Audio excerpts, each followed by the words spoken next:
axı bezdim, nə gərək var? Tənhalıq uzun sürsün, aman vermə zulümkar, aman vermə zulümkar.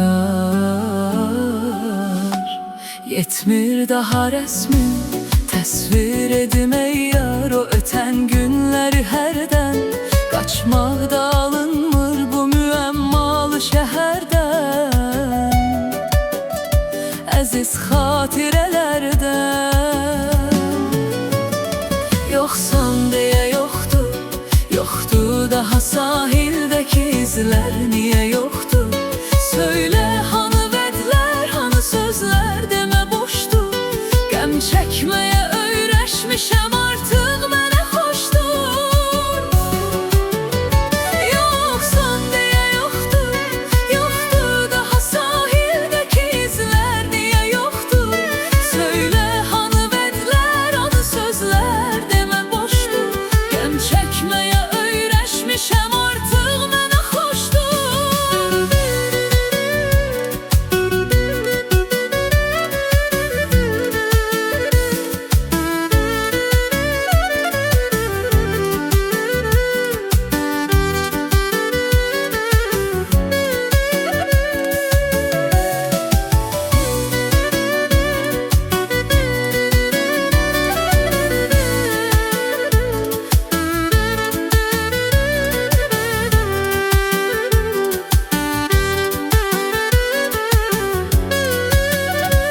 Dön Allaha xatir, bilmirsən əzizim nədir təklik, necə hissdir?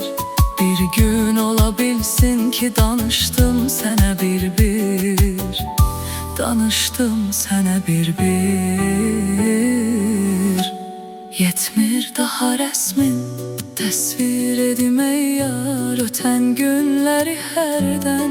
Qaçmaqda alınmır bu müəmmalı şəhərdən, əziz